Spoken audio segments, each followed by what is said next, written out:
కొట్టడం నాకు అలవాట్లేదు. దెబ్బతిన్నావు. నీ శీలాన్ని పాడు చేయగలనని నిన్నే చెప్పాను. చెయ్యవయ్యా, నా జీవితాన్ని పాడు చెయ్యి, నన్ను నాశనం చెయ్యి. చంపేసి నా శవాన్ని కూడా మా నాన్నకు అప్పచెప్పుకో. ఆయన నా శవాన్ని చూసి గుండాగి చనిపోతే నా ఆత్మకు కూడా శాంతి ఉండదు. కమాన్, నా మీద కక్ష తీర్చుకో.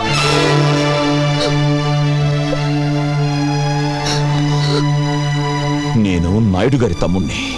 మోసగించటం, ఎదురువాడికి గుండెపోటు చేలా చేయటం మీ నాన్నకి తెలిసిన ఆర్ట్.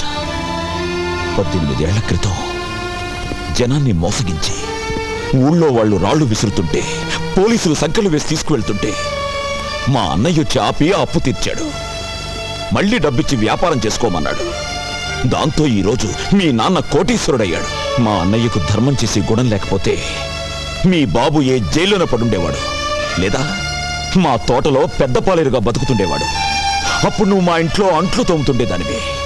నా పెళ్ళాంగా కాదు, మా ఇంటి పని మనిషిగా. పెళ్లి మాట అడగడానికి వచ్చిన పెద్ద మనిషిని చెప్పుతో కొట్టిన నీ సంస్కారానికి, అవమానించిన వాడి చేత అన్నయ్య కాళ్ళు పట్టించాలన్న నా పంతానికి తేడా తెలుసుకో. అవకాశం వచ్చినా పాడు చేయలేదు, వీడేం చేస్తాడులే అనుకున్నావేమో. తేడాలొచ్చాయో గుండీలు తెగిపోతాయి. చూసావుగా, ఇప్పుడే నోటితో విషం లాగేశాను. మింగటానికి కాదు, మీ నాన్న మీద కక్కటానికి.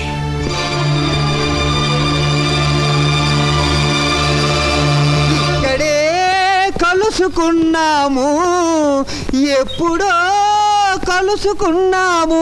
అబ్బో, మళ్ళీ పాట పాడావంటే సౌండ్ లా కూడా చంపుతాను నిన్ను. రే, ముందా కన్ను కట్టిన గత తీశారా? లేకపోతే టాడా కేసులో నిన్ను నన్ను అరెస్ట్ చేసి పోలీసులు ఎలా తిప్పుతున్నారు అనుకుంటా. సార్, నీకే వచ్చిందయ్యా? ఐడియా వచ్చింది సార్. ఇక్కడికి దగ్గరలో ఒక ఫారెస్ట్ గెస్ట్ హౌస్ ఉంది, ట్రై చేద్దామంటారా? ఎందుకయ్యా నువ్వు వచ్చింది? అందుకే నీకు సన్నాసి అని పేరు పెట్టారు. ఇంకా ట్రై చేద్దామంటావు ఏంటి? వెళ్ళు, మంచి సౌండ్ ఎఫెక్ట్ లా ఎట్టకి. Follow me. yes sir. నేను ఒక్కసారి వెతికానంటే 100 సార్లు వెతికినట్టు. ఆ బూచాడు నా కీర్తిని దాచాడు లేక దోచాడు. What is this? హతవిధి. ఈ పగిలిన గాజులు చితికిన శీలానికి గుర్తు.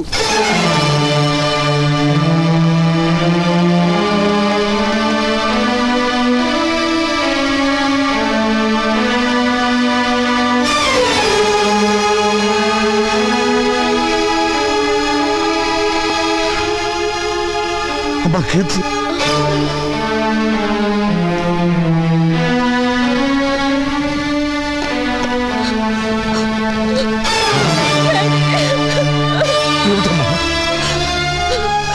అంతా అయిపోయింది డాడీ.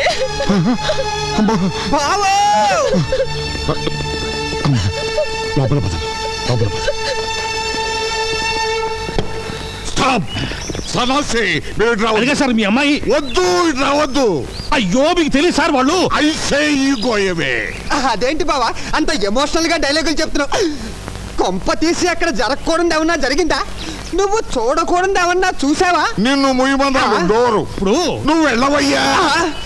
అయినదేదో అయినది అని నువ్వు ఆయన చేతులు పట్టుకున్నావంటే లోపల జంబలగిడి పంపేదో జరిగిపోయే ఉంటుంది.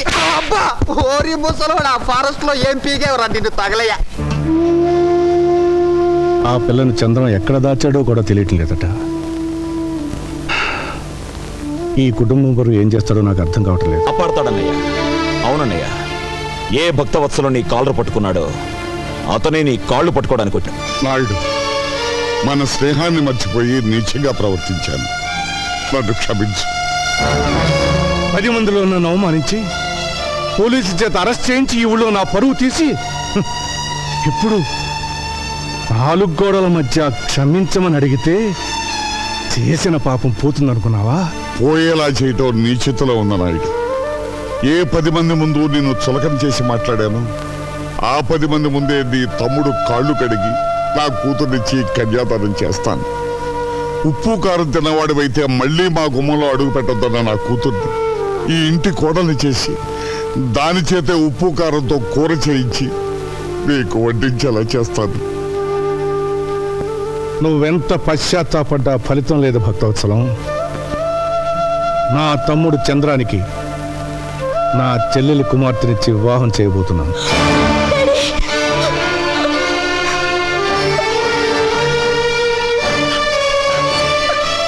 అమ్మా, మీరు ఇంటికి పెద్దవారు, మీతో ఒక్క విషయం మాట్లాడాలి. అలా వస్తారా? నాతోనా? అవునమ్మా, ఒక్కసారి.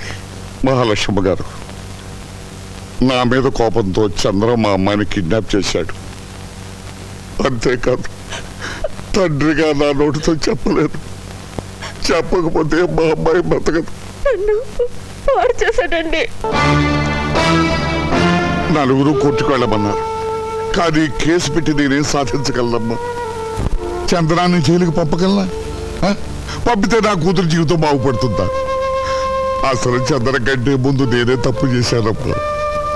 అందుకని నన్ను క్షమించి ఎలాగైనా సరే ఈ పెళ్లికి నాయుడి చేత మీరే ఒప్పించి మమ్మల్ని కాపాడాలమ్మా. అమ్మా, అన్నయ్యతో ఒక్కసారి మాట్లాడి. ఈ విషయం ఆయనకి తెలిస్తే చంద్ర మీద విరుచుకు పడతారు. అన్నదమ్ముల్ని విడగొట్టావన్న పాపం మాకొద్దమ్మా. అది కదండి, ఎన్నాళ్ల నుంచో మా హేమని నా తమ్ముడికిచ్చి చేసుకోవాలని ఆశపడ్డాను. ఒక ఆడపిల్లతో మావయ్యకు సంబంధం ఉందని తెలిసాక నేనెలా చేసుకుంటానమ్మా? ఆమెకు ద్రోహం చేయమంటావా? నా ఆత్మకు ద్రోహం చేసుకోమంటావా? అమ్మా, పెద్దాడితో నేనే మాట్లాడతాను. నాయుడు,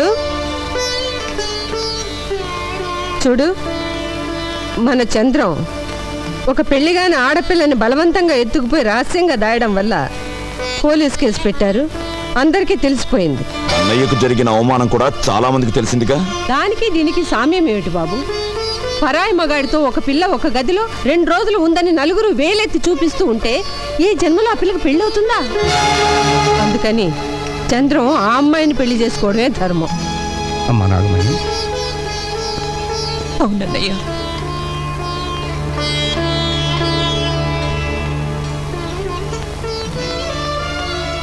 అది న్యాయం మావయ్య. ఈ పెళ్లి జరిగి తీరాలి. మీ అందరికీ లేని అభ్యంతరం నాకు తెలియదు. అలాగే కానివ్వండి.